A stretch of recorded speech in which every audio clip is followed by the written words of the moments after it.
एकता धरना स्थल पर आप लोग के बीच में उपस्थित हुए और इस धरना में हमारे डीएड के साथी और मध्याह्न भोजन बनाने वाले हमारे रसोईया और सीए तीनों को एक साथ हम लोग समर्थन देने आए हैं आप लोग के बीच में।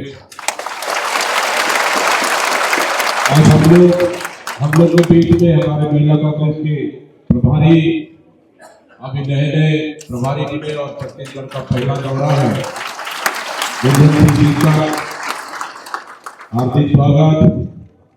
और साथ में हम लोग के बीच में हमारे शहर कांग्रेस के अध्यक्ष ये भी हमें नियुक्त हुए हैं, मेरे ख्याल पहले दिन भी नहीं हुआ है, जी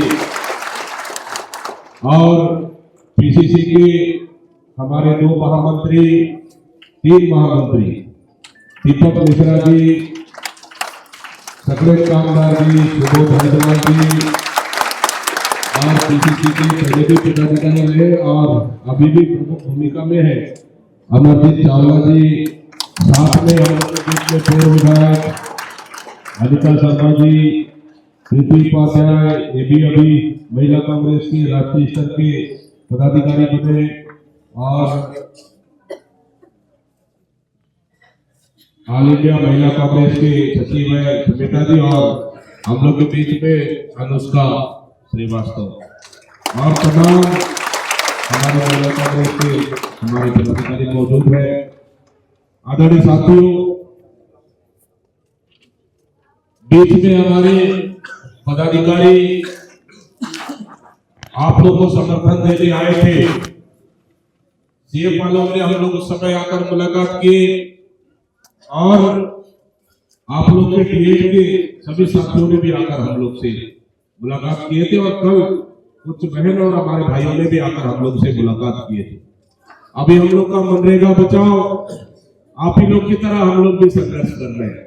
आप लोग नौकरी पाने के लिए संघर्ष कर रहे हैं, हम लोग मनरेगा को बचाने के लिए संघर्ष कर रहे हैं।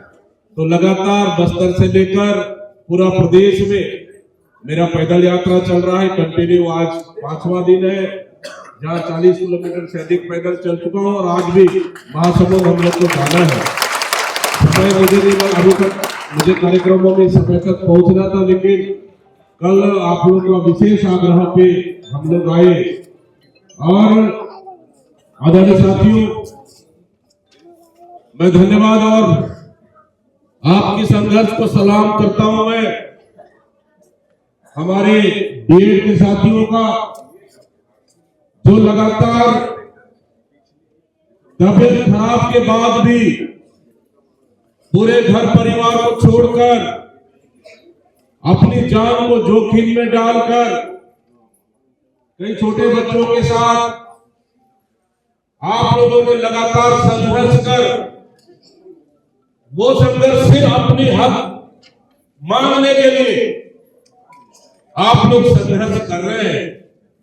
उस संघर्ष को मैं सलाम करता हूं, नमन करता हूं। जो पिछले 24 साल से लेकर लगभग 25 दिन से 1 महीना पूरा होने जा रहा है, लेकिन आपका संघर्ष को कोई देखने वाला सुनने वाला नहीं है।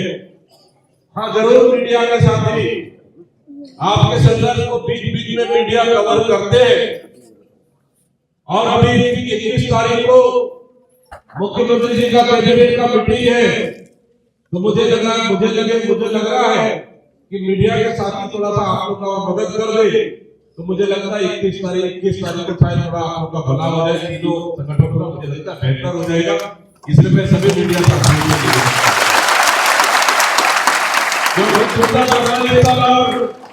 रायपुर राजधानी बहुत दूर है, 15 से 20 किलोमीटर दूर है, आउटर एरिया है।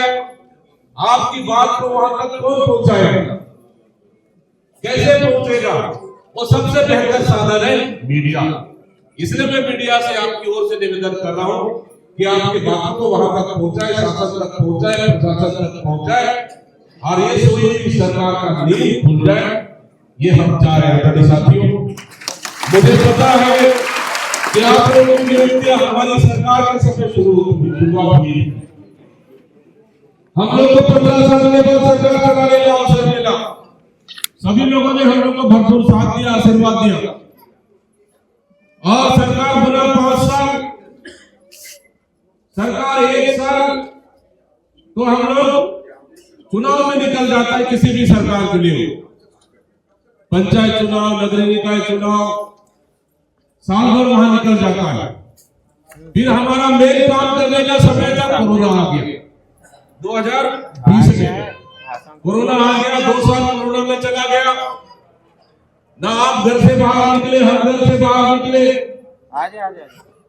लेकिन उसके बाद 2 साल में हमारे पास सिर्फ 1.5 साल काम करने को बचा। इस कोरोना के विषम परिस्थिति में हमारी सरकार प्रदेश की जनता के साथ खड़ी थी। हर वर्ग कर्मचारी हर लोगों के साथ खड़ी थी। हम लोग भी अपना जान जोखिम में डालकर, उस समय में भी बस्तर का सांसद था, हम लोग हर समय जनता के बीच में खड़े रहे और सरकार की गाइडलाइन को लेकर हमेशा आप लोगों को मार्गदर्शन देते रहे और आप लोगों का मनोबल बढ़ाकर कोरोना की लड़ाई के लिए हम लोग बराबर सब लोगों ने मिलकर सरकार का साथ दिया। और 2 साल हम लोग को इस लड़ाई में पूरी तरह सरकार को बहुत ज्यादा नुकसान हुआ। लेकिन तब भी हमें पता है, हम लोगों ने भी वादे करके आए थे छत्तीसगढ़ की जनता के लिए, ताकि हम सरकार में आएंगे, हम किसानों के लिए, युवाओं के लिए, छत्तीसगढ़ की बेहतरी के लिए, छत्तीसगढ़ की जनता के लिए काम करेंगे। आदरणीय साथियों, उस परिस्थिति में भी हम लोगों ने किसानों के लिए काम किया, महिलाओं को मजबूत करने के लिए काम किया, कई कर्मचारियों को, कर्मचारी संगठन के लिए हम लोगों ने काम किए। सवाल था उस परिस्थिति में जब पिछली सरकार ने 10,000 स्कूल बंद कर दिए थे। उस समय कितने स्कूल बंद थे? 3,500 नहीं, उस समय लगभग 3,500 स्कूल बंद किए थे। सबसे ज्यादा बस्तर और सरगुजा जैसे आदिवासी क्षेत्रों का स्कूल बंद था। हम लोगों ने सबसे पहले आकर उन स्कूलों को चालू करने का काम किए, जिससे वहां के युवा बेरोजगारों को नौकरी मिले। पैसा हम लोगों ने लोकल स्थानीय प्रशासन से व्यवस्था कर उनको बीजापुर जैसे, सुकमा जैसे, दंतेवाड़ा जैसे, बस्तर जैसे अंदरूनी क्षेत्रों में हम लोगों ने उन 3,500 स्कूलों को बंद किया और स्कूल को हम लोग खोलकर उसको चालू करने का काम किया। जो इस सरकार ने पूरी तरह से शिक्षा और स्वास्थ्य का पूरा बेड़ा गर्क किया था, उनको हम लोगों ने धीरे धीरे चालू करने का शुरुआत किए, ताकि वहां युवाओं को मौका मिले। वहां जो बंद स्कूल में जो रसोइया प्रभावित हुए, उन रसोइया को मौका मिले। इस तरह से हम लोगों ने शुरुआत की। और मुझे अच्छे से पता है, जब हमारी सरकार थी, हम लोगों ने पटवारी भर्ती किए। हमारी सरकार में कॉलेज में जितने करीबन 1300 से 1500 पोस्ट खाली था पूरे प्रदेश में, उसको भरने का काम किए। उसके बाद पुलिस भर्ती, स्थानीय भर्ती हम लोगों ने बस्तर जैसे अंदरूनी क्षेत्रों में पुलिस भर्ती करीबन 2500 लोगों को जिले वाइज हम लोगों ने भर्ती किए। ये छत्तीसगढ़ में पहली बार हुआ ना, किसी जिले के स्थानीय युवा वहां जिला में नौकरी करेगा। ये हम लोगों ने उस समय पहली बार किए, ताकि आदिवासी और नक्सल प्रभावित क्षेत्र के युवा वहां नौकरी कर सके। उसको हम लोगों ने प्राथमिकताएं दी। उसके बाद हम लोग स्कूलों में जितने खाली पद था उसको भरना हम लोगों ने शुरू किए। लगभग 50,000 से ऊपर हम लोगों ने भर्तियां शुरू की।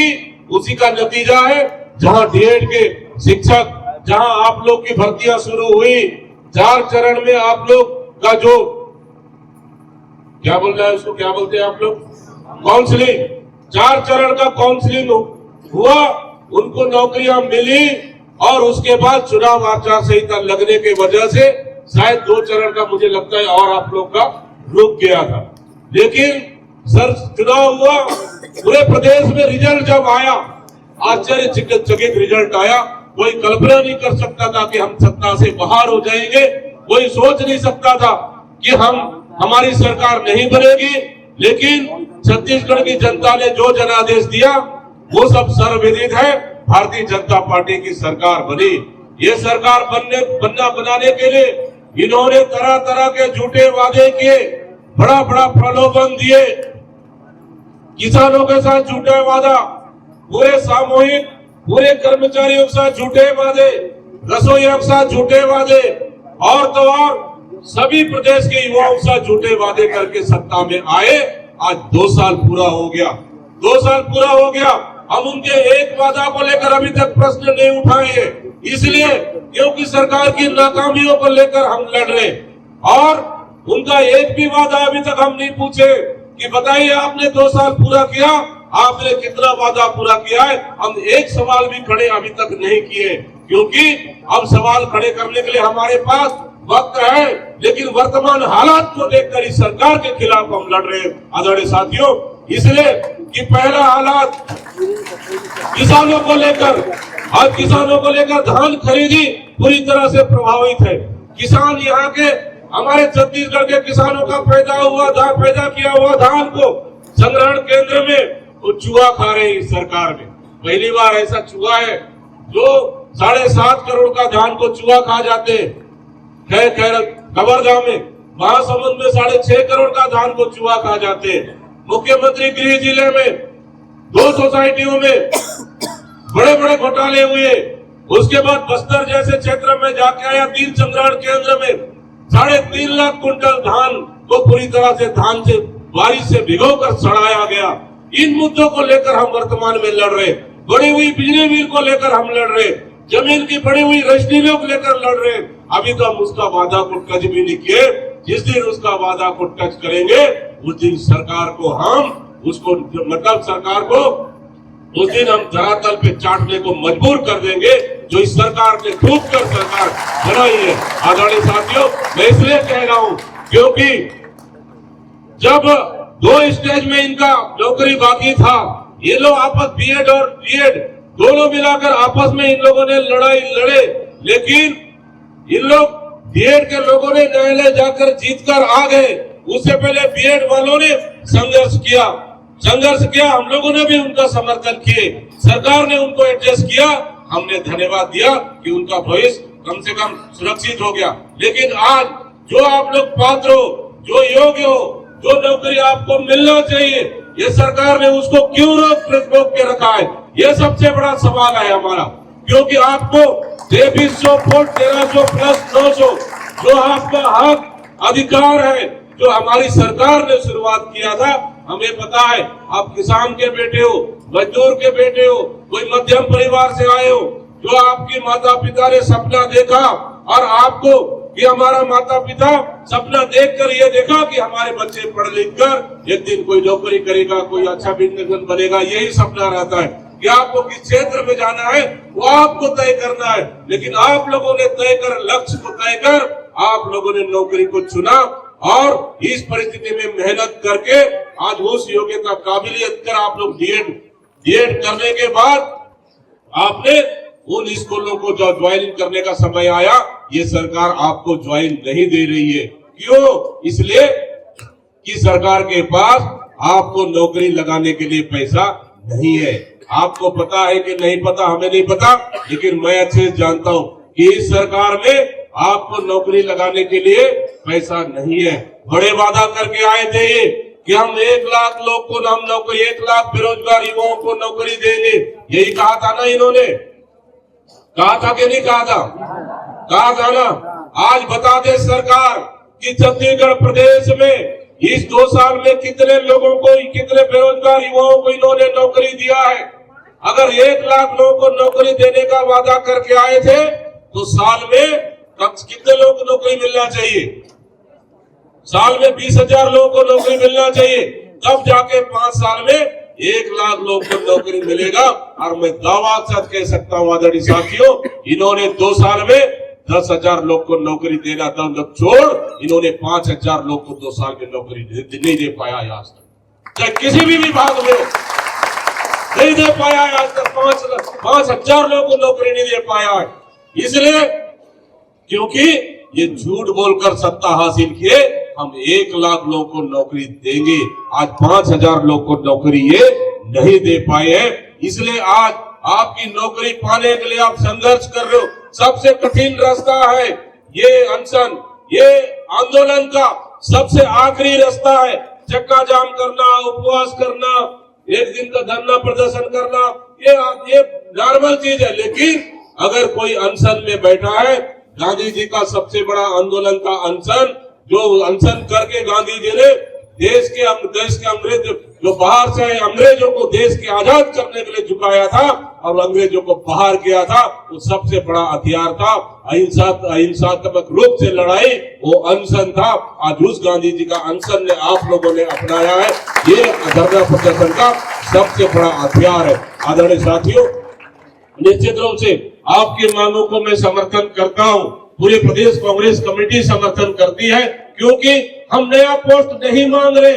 जो पिछली सरकार ने जो पोस्ट क्रिएट किया उसके अनुसार आपको नौकरी लगाना है और इस वजह से सिर्फ आपको काउंसलिंग कर आपको सिर्फ ज्वाइनिंग लेटर देना है, लेकिन ये सरकार नहीं दे पा रही है। मतलब सोच लीजिए कि ये सरकार युवाओं को किस दिशा की ओर ले जाना चाह रही है।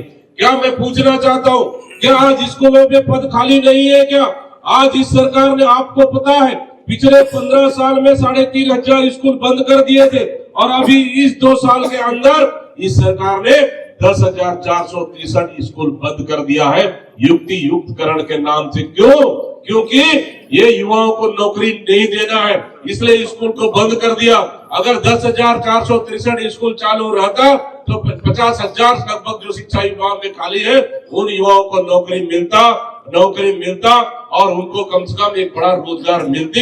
लेकिन ये सरकार युवाओं को नौकरी नहीं देना है, इसलिए 10,000 स्कूल बंद कर एक दूसरे स्कूल को क्लब कर इन्होंने बंद कर दिया। अब आप नौकरी के लिए अनशन कर लो, धरना प्रदर्शन कर लो, कुछ भी कर लो, ये सरकार को कोई फर्क नहीं पड़ना है। आदरणीय साथियों, निश्चित रूप से जिस तरह से आप लोग लगातार डटे हुए हैं, हमारा साथ पूरा आपके साथ है। हमारी सरकार ने शुरुआत की थी नौकरी देने का और उसको पूरा इस सरकार को करना है, इसलिए निश्चित रूप से मैं आप लोग का समर्थन करते हैं। पूरे प्रदेश कांग्रेस कमेटी समर्थन करती है। जायज मांग है, जो नौकरी 2300 लोगों को देना है। जो आज भी ऐसे कई स्कूल है जहां एक टीचर के भरोसे स्कूल चल रही है, 2 टीचर के भरोसे स्कूल चल रही है। जितने रसोईया भाई बहन हमारे बैठे हुए हैं, इनको पता अच्छे से है कि स्कूलों में आज भी गुर्जिया कमी है, आज भी शिक्षक नहीं है। उन जगह में अगर आप लोग को नियुक्तियां होती है तो इससे बड़ा खुशी किसको होगा बताइए?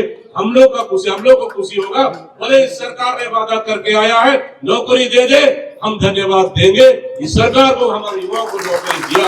आदरणीय साथियों, निश्चित रूप से हम समर्थन करते पूरे डीएड के सभी हमारे आंदोलनरत सभी आदरणीय साथियों, हमारे बहन और भाइयों को, साथ ही हमारे सीएफ के कर्मचारी, निश्चित रूप से आप लोग की मांगे जायज है। आज पूरी तरह से प्रदेश में कानून व्यवस्था खत्म हो चुकी है, लाइन ऑर्डर खत्म हो चुका है। ये पता नहीं कौन, ये सरकार भगवान भरोसे चल रही है। इस परिस्थिति में आज भी सुरक्षा बलों का कमी है हमारे प्रदेश में, इनकी भी आवश्यकताएं हैं। निश्चित रूप से हम आपकी मांगों का भी हम समर्थन करते हैं। साथ ही जो प्रक्रिया अधूरी है, क्योंकि ये प्रक्रिया पुरानी सरकार समय से, आपकी भी उस समय से प्रक्रियाधीन था, इसको भी पूरा करना चाहिए। ये इसका भी आपके भी मांग हम लोग निश्चित रूप से समर्थन करते हैं। साथ ही मैं अब आता हूँ रसोइयों की ओर।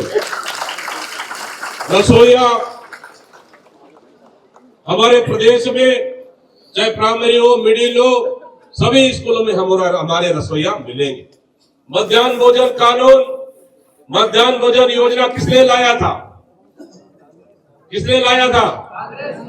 कांग्रेस की सरकार ने लाया था।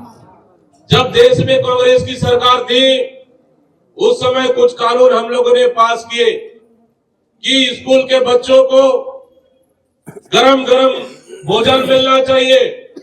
भोजन का हक हर गांव के ग्रामीण गरीब परिवारों को है और मध्याह्न भोजन के माध्यम से स्कूल जाने वालों को, बच्चों को भी उसका हक मिलना चाहिए। इसलिए खाद्य सुरक्षा कानून हमारी कांग्रेस की सरकार ने लाई थी और स्कूल के बच्चों को, जो गरीब माँ बाप है, उनको स्कूल जाने में बच्चों को भूखे पेट ना भेजे, इसके लिए भी ये योजना, ये कानून हमारी सरकार ने लाई थी। मध्याह्न भोजन योजना, गरम गरम खाना मिले सभी स्कूलों को, उसके लिए रसोइयों की बाकायदा नियुक्तियां की केंद्र सरकार ने, उस समय भी हमारी सरकार थी। ये उसके बाद सूचना का अधिकार, सबसे बड़ा ताकत हमारी सरकार ने दिया था कि कौन सा विभाग में कौन सा काम हो रहा है। सूचना का अधिकार में आप जानकारी मांग लो। भ्रष्टाचार को रोकने के लिए सबसे बड़ा हथियार एक आम नागरिक को दिया था, वो सूचना का अधिकार। उसके बाद रोजगार गारंटी का अधिकार, पूरे देश के आम मजदूर, आम ग्रामीण को साल में 100 दिन का रोजगार मिलना चाहिए, इसका गारंटी, इसका कानून हमारी सरकार ने दिया था। आपको लग रहा होगा मैं रोजगार गारंटी की बात क्यों कह रहा हूँ, आपको लग रहा होगा मैं सूचना का अधिकार की बात क्यों कह रहा हूँ, आपको लग रहा होगा कि मैं ये अपना आरटी शिक्षा का अधिकार भी हम लोगों ने बनाए। वो शिक्षा का अधिकार जहाँ गरीब बच्चे, अगर private school medium, English medium school भी है, 25% हमारे गरीब बच्चों को लेने का अधिकार भी कानून हमारी सरकार ने बनाई थी, ताकि आम नागरिक, हमारे लोगों के लिए ये चीज आपको पता होना चाहिए। इसलिए मध्याह्न भोजन हमारी कांग्रेस की सरकार ने बनाई थी, शुरुआत वहां से किया था। कई रसोईया नौकरियां, आप लोग अभी नौकरियां नहीं बोलना चाहिए, मांगे पे आप लोग काम कर रहे हैं, यही उम्मीद के साथ कि आने वाला समय में शायद हमको एक हमारा तनख्वाह बढ़ाया जाए, हमको कहीं कम से कम 10,000 15,000 नौकरी मानदेय मिले, हमको सरकारी, बाकी लोग जो कलेक्टेड रेट में भी कर रहे हैं उस तरह से हमको भी सरकारी नौकरी में रेगुलर किया जाए। यही सोचकर आप लोग कभी 300, 500, 1000, 1200 से किए, कभी आप लोग नौकरी छोड़ के नहीं गए, ऐसी है ना? यही मैं जानता हूँ, लेकिन वास्तव में 15 साल वो लोग भी सरकार किए, 5 साल हम भी सरकार चलाए, 2 साल फिर वो सरकार में आए। हमारी सरकार पिछले साल 5 साल में शायद कुछ रुपए हम लोग बढ़ाए थे, 5 और 3 800 रुपए बढ़ाए थे। शुरू में 300 रुपए और उसके बाद फिर 500 रुपए हम लोगों ने बढ़ाए थे, लेकिन मैं जानता हूं वो भी कम है, हम लोग को भी और बढ़ाना चाहिए था। हम लोग से भी चूक हुई ना कहीं, हम लोग को और बढ़ाना चाहिए था। लेकिन आदरणीय साथियों, मुझे सच्चाई स्वीकार करने में मुझे कोई परहेज नहीं है, लेकिन हम लोगों ने 800 रुपए आप लोग को बढ़ाए, कम से कम थोड़ा सा महंगाई से राहत देने का कोशिश किए, लेकिन ये 800 ये पर्याप्त नहीं था, और बढ़ाना चाहिए था। लेकिन 2 साल से सरकार है, 2 साल से सरकार, अब तो सिर्फ इनके पास पूरे प्रदेश में एक ही योजना है, वो योजना है महतारी बंधन। महतारी बंधन में सिर्फ कुछ महिलाओं को महीने में 1000 रुपए उनके खाते में दे दो और 3000 रुपए बिजली बिल उनके नाम से वसूल उनको कर लो। यही चल रहा है कि नहीं चल रहा है? यही तो चल रहा है। मतलब 1000 रुपए उनके जेब में डाल दो और दूसरे जेब से 3000 रुपए उसी घर से वापस ले लो, ठीक है? तो फायदे में कौन है बताओ? माता बहने हैं कि सरकार फायदे में है? सरकार फायदे में है ना? अरे ये सरकार धंधा कर रही है, बिजनेस कर रही है, जनता का, आम जनता का काम नहीं कर रही है। आदरणीय साथियों, माता बहनों, इसलिए कि ये सरकार बिजनेस कर रही है, किसान परेशान है। 2 लोगों के लिए कोशिश की है एडजस्ट करने का, महतारी बंधन के नाम से 1000 दे दो और 3000 वापस ले लो। किसानों को ये लोग बोल रहे हैं कि हम लोगों ने धान खरीदे, क्या धान खरीदे? पूरे किसान सड़क पर आ गए। तो एक भी योजना बता दे सरकार, छत्तीसगढ़ के किसानों के लिए, आम जनता के लिए, युवाओं के लिए, बेरोजगारों के लिए, माता बहनों के लिए कोई एक भी काम किया हो। मैं तो मुख्यमंत्री को चैलेंज किया कि मुख्यमंत्री जी आप दिन का तय कर लीजिए, डेट तय कर लीजिए, चौक तय कर लीजिए, समय तय कर लीजिए। आपने 2 साल में छत्तीसगढ़ की जनता के लिए क्या किया? 20 चौक में आप कुर्सी लगा के बैठ जाओ, मैं आपके साथ बैठने को तैयार हूँ, डिबेट करने को तैयार हूँ।